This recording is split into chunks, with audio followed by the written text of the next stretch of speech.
Halo teman-teman sekalian, pada kesempatan kali ini kelompok kami akan memaparkan mengenai kasus embargo minyak yang menimpa negara Iran. Dan kami juga akan menjelaskan bagaimana sih dampak dan kondisi perekonomian Iran pasca kasus embargo minyak tersebut. Namun sebelum berbicara jauh lebih dalam lagi, kami akan memperkenalkan negara Iran secara garis besar dan apa hal yang melatar belakangi kasus ini sampai kemudian Amerika bersama Uni Eropa membawa Iran dalam peradilan hukum internasional. Yuk sama-sama kita simak. Iran sendiri merupakan negara yang berada di wilayah Timur Tengah dengan memiliki kekayaan sumber daya alam berupa minyak bumi. Kemudian kekayaan akan minyak bumi ini menjadikan sumber utama pendapatan negara Iran dalam melakukan kegiatan ekspor minyak ke beberapa negara yang bekerja sama seperti Cina, India, Korea Selatan, Jepang, dan Turki.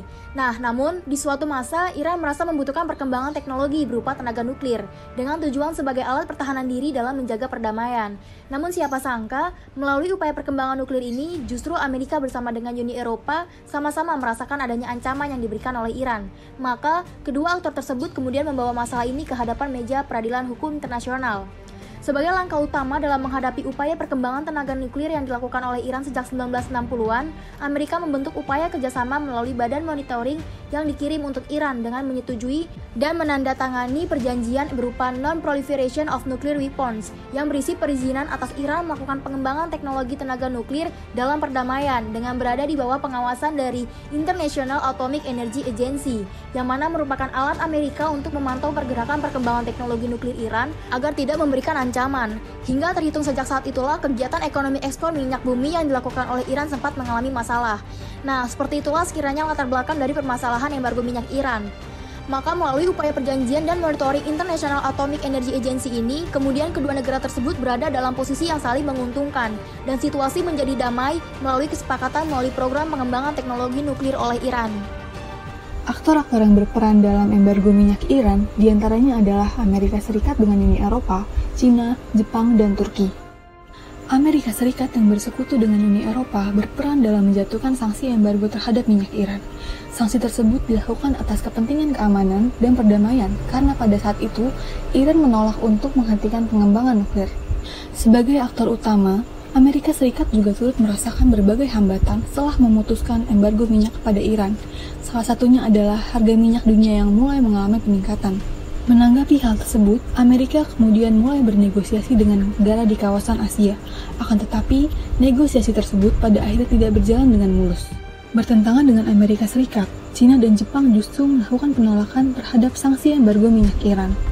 Penolakan tersebut dilakukan oleh Cina karena Cina juga memiliki kepentingan negaranya, yaitu untuk melindungi kedaulatan negaranya dari ancaman ekonomi. Sementara itu, kepentingan Jepang dalam penolakan tersebut adalah untuk melindungi keamanan energi negaranya. Selain Cina dan Jepang, Turki juga kerap membantu Iran.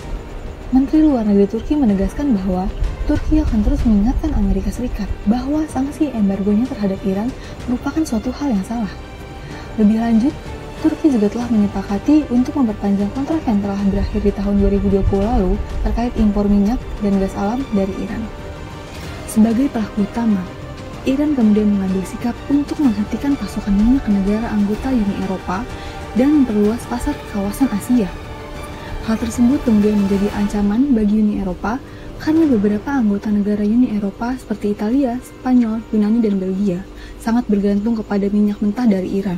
Sebelumnya, untuk menjaga hubungannya dengan Uni Eropa, Iran terus menyatakan bahwa program nuklir mereka hanya dikembangkan untuk kebutuhan listrik negara dan bukan untuk melengkapi sistem persenjataan mereka. Akan tetapi, setelah permasalahan yang dihadapi oleh Iran, akibat embargo tersebut, Iran terpaksa menghentikan pasokan minyak ke negara Uni Eropa.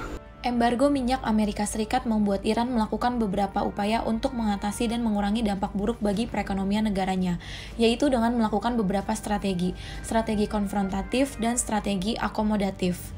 Yang pertama, strategi konfrontatif. Dalam strategi ini, Iran melakukan ekspor minyak di kawasan Asia. Iran melakukan kegiatan ekspor ke Cina, India, dan sejumlah negara Asia lainnya. Iran percaya bahwa ekspor ini akan membawa ke situasi perekonomian yang lebih baik. Contohnya Cina, sejak awal menunjukkan sikap tidak setuju atas embargo minyak, dan hingga sampai saat ini Cina akan tetap melanjutkan impor minyak dari Iran. Selain itu, Jepang menjadi penengah antara Amerika Serikat dan Iran. Jepang melakukan upaya diplomatik untuk meredakan ketegangan dan menstabilkan situasi di Timur Tengah. Lalu yang kedua, adanya pengurangan pemasok minyak, yang membuat Amerika Serikat dan negara-negara sekutu mengharapkan pasokan minyak dari Arab Saudi. Lalu yang ketiga, penutupan Selat Hormuz. Ini merupakan salah satu strategi Iran mengatasi sekaligus mempertahankan situasi ekonominya di atas tekanan sanksi embargo. Strategi ini didukung oleh 120 dari 290 anggota parlemen Iran. Selanjutnya strategi kedua, yaitu strategi akomodatif. Pidato ini mengatakan akan berupaya untuk mempertahankan program nuklir sebagai sumber daya yang dimiliki Iran dan akan mencabut sanksi-sanksi ekonomi dari Barat. Upaya ini direalisasikannya dengan menunjuk Menteri Luar Negeri Iran yaitu Mohammad Javad Zarif untuk segera mengadakan diplomasi dengan negara P5+1. Iran melaksanakan dialog internasional melalui PBB di kantor PBB New York dengan sasaran pada negara-negara P5+1, yaitu negara Amerika Serikat, Jerman, Cina, Prancis, Inggris, dan Rusia, serta negara-negara yang memiliki posisi sama dalam pemanfaatan nuklir untuk tujuan damai. Keberhasilan Iran menghadapi embargo minyak. Iran mendapatkan keuntungan besar dari strateginya untuk melakukan ekspor minyak ke negara-negara di Asia. Keberhasilan ini semakin meningkat, dilihat dari terus meningkatnya ekspor minyak ke Asia, terlebih lagi setelah tercapainya perjanjian nuklir antara Iran dan kelompok P5+1, serta adanya penghapusan sanksi terhadap Iran.